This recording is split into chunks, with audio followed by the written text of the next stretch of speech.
নমস্কার, আপনারা দেখছেন গ্লোব টিভি, সবার পাশে সবার সাথে। গ্লোব নিউজ নিয়ে এখন আমি ত্রিপর্ণা রয়েছি আপনাদের সঙ্গে। এক নজরে দেখে নেব আজকের বিশেষ বিশেষ খবর।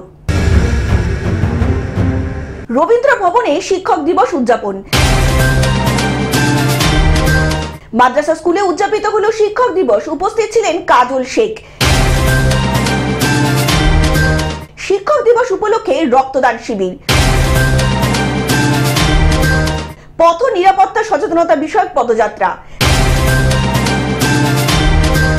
দৃষ্টিশক্তি হারালেও হার মানেননি চন্দ্রকোনার রিম্পা। ক্লিক ওটিটি প্ল্যাটফর্মে নতুন নিবেদন শতরূপে উত্তম। 30তম জাতীয় মহিলা ফুটবল চ্যাম্পিয়নশিপ। বৃষ্টিপাতের পূর্বাভাস।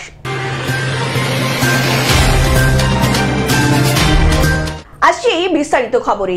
রবীন্দ্র ভবনে শিক্ষক দিবস উদযাপন। 5ই সেপ্টেম্বর সারা বিশ্বের পাশাপাশি ভারতবর্ষে শিক্ষক দিবস হিসাবে ডক্টর সর্বপল্লী রাধাকৃষ্ণনের জন্মদিন উপলক্ষে উদযাপন করা হয় ডায়মন্ড হারবার রবীন্দ্র ভবনে। প্রাক্তন ও নতুন প্রজন্মের শিক্ষকদের নিয়ে সর্বপল্লী রাধাকৃষ্ণনের 138তম জন্মদিন এই উপলক্ষে উদযাপন করা হলো। ডায়মন্ড হারবার লোকসভার সাংসদ অভিষেক বন্দ্যোপাধ্যায়ের উদ্যোগে ও ডায়মন্ড হারবার বিধানসভার দলীয় পর্যবেক্ষক সামিম আহমেদ আহ্বানে ডায়মন্ড হারবার সুধী জনগণের তত্ত্বাবধানে বিধানসভার মধ্যে কয়েক হাজার শিক্ষক শিক্ষিকাকে মঞ্চে তুলে ফুল মিষ্টি দিয়ে সংবর্ধনা দেওয়া হলো। আমরা জাতির সেই সঙ্গে সম্মানিত করা। এই অনুষ্ঠানে উপস্থিত ছিলেন ডায়মন্ড হারবার বিধানসভার বিধায়ক তথা অনুষ্ঠানের সভাপতি পান্নালাল হালদার, আইসি অমরজিৎ বিশ্বাস, ডায়মন্ড হারবার সাংগঠনিক জেলার মহিলা সভানেত্রী তথা জেলা পরিষদের সদস্য মনমোহিনী বিশ্বাস সহ বর্তমান শিক্ষক শিক্ষিকা ও ছাত্রছাত্রীরা। শিক্ষক দিবসের অনুষ্ঠানে স্কুল ও মাদ্রাসা বোর্ডের প্রথম থেকে দশম শ্রেণী পর্যন্ত উত্তীর্ণ কৃতী ছাত্রছাত্রীদের হাতে স্মারক ও মিষ্টি দিয়ে সংবর্ধনা দেওয়ার পাশাপাশি যাতে আগামী দিনে শিক্ষা সমাজের কারিগরি হয়ে তারা উঠতে পারে, এই জন্য মঞ্চে উপস্থিত শিক্ষকরা কৃতী ছাত্রছাত্রীদেরও আশীর্বাদ করেন। আমাদের যারা রিটায়ার টিচার 2 বছরের, অর্থাৎ 2024 সালে যারা রিটায়ার করেছে এবং 2025 সালে, সেই রকম শিক্ষকদের একটা সম্মাননা জ্ঞাপন করা হয়। সেই সঙ্গে আমাদের 24 এবং 25-এর ডায়মন্ড হারবার এমএলএ জুরিডিকশনের যে এরিয়া, সেখান থেকে বেস্ট অফ 10 মানে মাধ্যমিক উচ্চ মাধ্যমিক পরীক্ষায় যারা 1 থেকে 10-এর মধ্যে নাম এসছে, সেই রকম ওয়েস্ট বেঙ্গলে না শুধু। এবং সেক্ষেত্রে যেমন আমরা ঠিক করেছিলাম যে আগে যেমন ছিল মাধ্যমিক স্কুল হাই স্কুল, সেই সঙ্গে এবারে হাই মাদ্রাসাকে যোগ করা হয়েছে। এবং আরও একটা জিনিস যেটা বলি, ইংলিশ মিডিয়াম যে স্কুলগুলো যারা আমাদের সঙ্গে আছে অথচ ছিল না, সেই রকম দুটো সিবিএসসি বোর্ড এবং আইসিএসসি বোর্ড অর্থাৎ অ্যানিমেশন এবং কার্মেলকে এর সঙ্গে অ্যাড করা হয়েছে। টোটাল আমরা প্রায় 80-র উপর স্টুডেন্টকে আমরা সম্মাননা এখনো দেওয়া হচ্ছে, চলছে। ডায়মন্ড হারবার থেকে বাইজিৎ মন্ডলের রিপোর্ট, গ্লোব নিউজ। মাদ্রাসা স্কুলে উদযাপিত হলো শিক্ষক দিবস, উপস্থিত ছিলেন কাজল শেখ। শুক্রবার শিক্ষক দিবস পালিত হলো নানুরের পাপড়ি মাদ্রাসা স্কুলে। এই অনুষ্ঠানে উপস্থিত ছিলেন বীরভূম জেলা পরিষদের সভাপতি কাজল শেখ, নানুরের বিধায়ক বিধানচন্দ্র মাঝি ও স্কুলের শিক্ষক শিক্ষিকারা। শিক্ষক দিবস উপলক্ষে ছাত্রছাত্রীদের মধ্যে খুশির আমেজ দেখা গিয়েছিল। স্কুলের ছোট ছোট ছাত্রছাত্রীরা আবৃত্তি, গান ও নাচের মধ্যে দিয়ে দিনটি উপভোগ করেন। এছাড়াও মাদ্রাসা স্কুলে একটি ওয়াটার মেশিনের উদ্বোধন করেন সভাপতি কাজল শেখ ও নানুরের বিধায়ক বিধানচন্দ্র মাঝি। শিক্ষক দিবসের দিনে 18টি উচ্চ মাধ্যমিক বিদ্যালয়, 33টি প্রাথমিক বিদ্যালয় বিশুদ্ধ ওয়াটার মেশিন চালু করলেন বিধায়ক কাজল শেখ নিজের তহবিল থেকেই। এবং আগামী দিনেও আরও যেসব স্কুলগুলি বাকি আছে সেগুলো খুব তাড়াতাড়ি বিশুদ্ধ পানীয় জলের ব্যবস্থা করা হবে, এমনটাই জানালেন সভাপতি কাজল শেখ। এই স্কুলে যেসব ছাত্রছাত্রীরা পড়ে আপনারা লক্ষ্য করে দেখতে পাবেন পিছিয়ে পড়া সম্প্রদায়। এখানে যেমন সংখ্যালঘু সম্প্রদায়ের মানুষ আছে, অনুরূপভাবে SC ST সম্প্রদায়ের ছেলেমেয়েরা এখানে পড়াশোনা করে। স্বভাবত এই স্কুলে শিক্ষক দিবস পালন বা সাংস্কৃতিক অনুষ্ঠান যেটা করা, এটা জন্য এই স্কুলের যে শিক্ষক শিক্ষিকা আছে তাদেরকে আমি ধন্যবাদ জ্ঞাপন করছি। কারণ মুসলিম সম্প্রদায়ের মধ্যে এখনো পর্যন্ত এই সাংস্কৃতিক অনুষ্ঠানের যে প্রচার বা প্রসার, এটা সর্বত্র নিশ্চিতভাবে দেখা যায়। তাছাড়াও আপনারা দেখতে পেলেন আজকে শিক্ষক দিবসের দিনে আমাদের রানুর বিধানসভার সম্মানীয় বিধায়ক মহাশয় তিনি একটা বিশুদ্ধ পানীয় জলের যে ব্যবস্থা করে দিয়েছেন। শুধু আমার এই পাপুরি হাই মাদ্রাসা স্কুলে নয়, নানুর বিধানসভার 18টা উচ্চ মাধ্যমিক হাই স্কুলে এবং 33টা প্রাইমারি স্কুলে এই পানীয় জলের ব্যবস্থা ওনার ব্যক্তিগত তহবিল বা MLA ফান্ড থেকে দিয়েছেন। ওনার জন্য ওনাকে আমি ধন্যবাদ জানাচ্ছি যে এইসব পিছিয়ে পড়া সম্প্রদায়ের ছেলেমেয়েরা স্কুলে এসে, বিদ্যালয়ে এসে তারা বিশুদ্ধ পানীয় জল খেতে পারবে।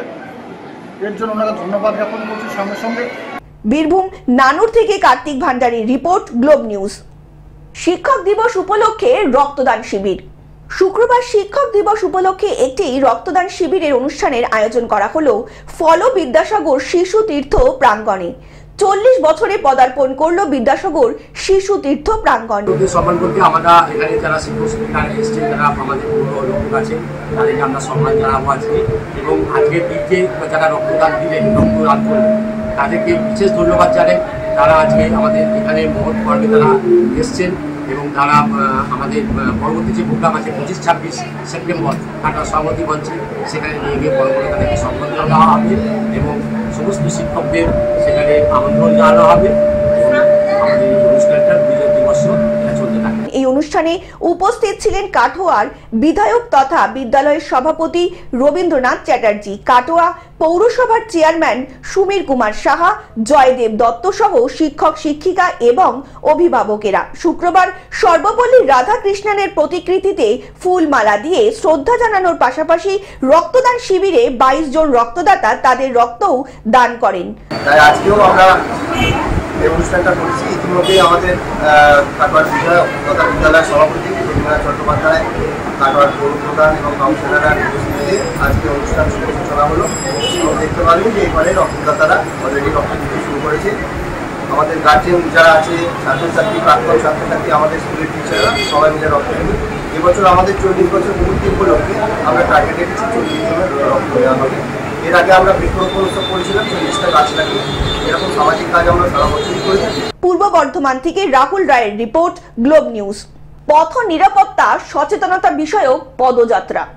রাইজিং ডে কে সামনে রেখে আসানসোল দুর্গাপুর পুলিশ কমিশনারেটের কুলটি ট্রাফিক পুলিশের পক্ষ থেকে কুলটি ক্লাব রোড থেকে থানা মোড় পর্যন্ত সেফ ড্রাইভ সেভ লাইফ বিষয়ে সচেতনতামূলক পদযাত্রা অনুষ্ঠিত হলো শনিবার। এই পদযাত্রাতে স্কুলের পড়ুয়া থেকে কুলটি ট্রাফিক গার্ডের পুলিশ সকলেই উপস্থিত ছিলেন। পথ নিরাপত্তা সচেতনতা বিষয়ে তুলে ধরার পাশাপাশি হেলমেট ব্যবহার না করা বাইক চালকদের দাঁড় করিয়ে হেলমেট পরার আবেদন করা হয় কুলটি ট্রাফিক পুলিশ আর পুলিশের পক্ষ থেকে। এই অনুষ্ঠানে উপস্থিত ছিলেন কুলটি ট্রাফিক গার্ড পুলিশের আধিকারিক চিন্ময় মণ্ডল সহ কুলটি ট্রাফিক গার্ডের অন্যান্য পুলিশ আধিকারিকরা। আসানসোল থেকে সৌমিত্র গাঙ্গুলির রিপোর্ট, গ্লোব নিউজ। দৃষ্টিশক্তি হারালেও হার মানেনি চন্দ্রকোনার রিম্পা। 21 বছর বয়সে চন্দ্রকোনা বিধানসভার কঙ্কাবতী গ্রামের শচীন বন্দ্যোপাধ্যায়ের একমাত্র কন্যা রিম্পা চট্টোপাধ্যায়। ছোটবেলায় স্বাভাবিক ছিল সমস্ত কিছুই, পড়াশোনা থেকে খেলাধুলা সমস্ত দিকেই সবার প্রথমে ছিল রিম্পা। কিন্তু হঠাৎ করেই রিম্পার জীবনে নেমে এলো এক অন্ধকার অধ্যায়। বয়স বাড়ার সাথে সাথে হারিয়ে যাচ্ছে রিম্পার চোখের দৃষ্টি। তবে বন্ধ হয়নি তার পড়াশোনা। বাবা মা ও প্রাইভেট টিউশন মাস্টারদের মাধ্যমে পড়াশোনা চালিয়ে যাচ্ছে সে। রিম্পা ও তার বাড়ির লোকজন জানাচ্ছে ছোটবেলাতে সেরকম ভাবে অসুবিধা ছিল না রিম্পার। কিন্তু ও শিক্ষিকা যে হবে, ও কিভাবে হবে? ও তো দিনের পর দিন চোখের ডিফেক্ট আরো বেশি, মানে চোখের যে পাওয়ার ছিল সেই পাওয়ার আরো কমে যাচ্ছে।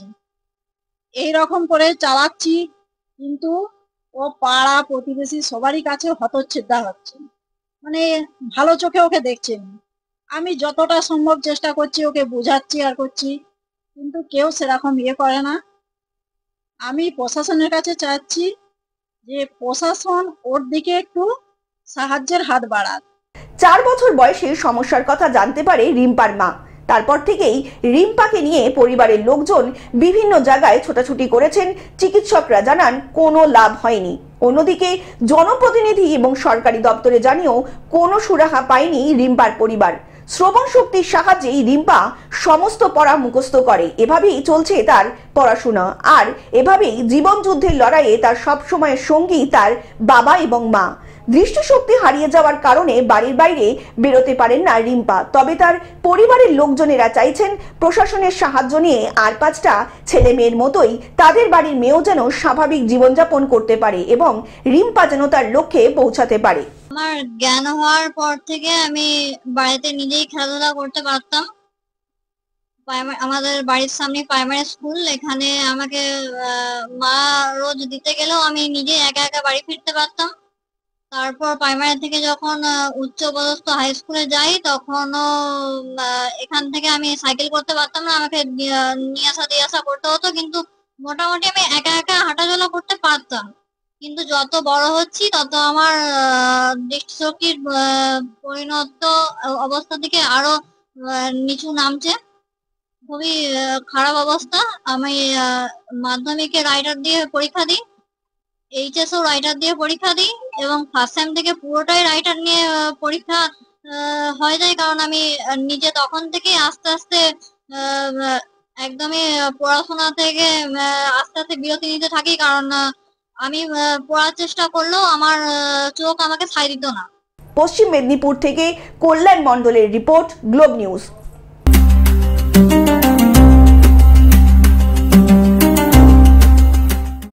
ক্লিক ওটিটি প্ল্যাটফর্মে নতুন নিবেদন শতরূপে উত্তম। মহানায়ক উত্তম কুমারের জন্ম শতবর্ষ উদযাপন উপলক্ষে ক্লিক ওটিটি প্ল্যাটফর্মে প্রদর্শিত হচ্ছে শতরূপে উত্তম।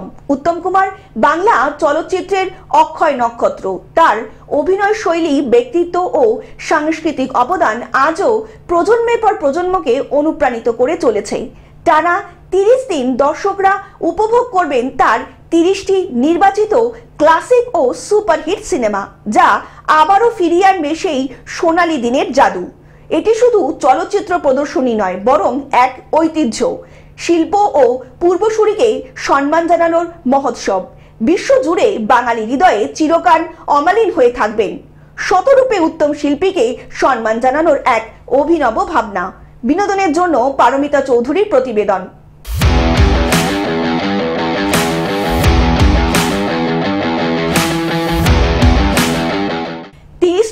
জাতীয় মহিলা ফুটবল চ্যাম্পিয়নশিপ শনিবার থেকে শুরু হচ্ছে মেয়েদের 30তম সিনিয়র জাতীয় ফুটবল চ্যাম্পিয়নশিপ। গ্রুপ ডিতে রয়েছে বাংলা, সিকিম, রেলওয়েজ এবং মেঘালয়। নদিয়ার দ্বিজেন্দ্রলাল স্টেডিয়ামে প্রথম ম্যাচ বাংলার প্রতিপক্ষ মেঘালয়। শুক্রবার 20 জন সদস্যের দল ঘোষণা হয়েছে। সঙ্গে রয়েছেন Sulanjana Raul, Rimpa Haldar, Susmita Lepcha, Sangeeta Basphor, Mousumi Murmura. Bureau report, globe news.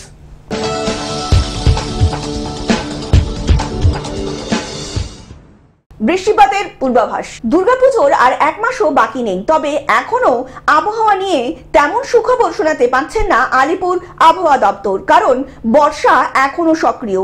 নতুন করে এখনই কোনো নিম্নচাপ এই অঞ্চলে নেই, তবে রয়েছে মৌসুমী অক্ষরেখা, যে কারণে বঙ্গোপসাগর থেকে প্রচুর পরিমাণে জলীয় বাষ্প ঢুকছে স্থলভাগে। তাই রাজ্যে এখন বৃষ্টির অনুকূল পরিস্থিতি রয়েছে এবং আগামী দিনে কবে তার সুরাহা মিলবে এখনো সেই মতো কোনো রকমই জানানো যাচ্ছে না আলিপুর আবহাওয়া দপ্তরের তরফ থেকে।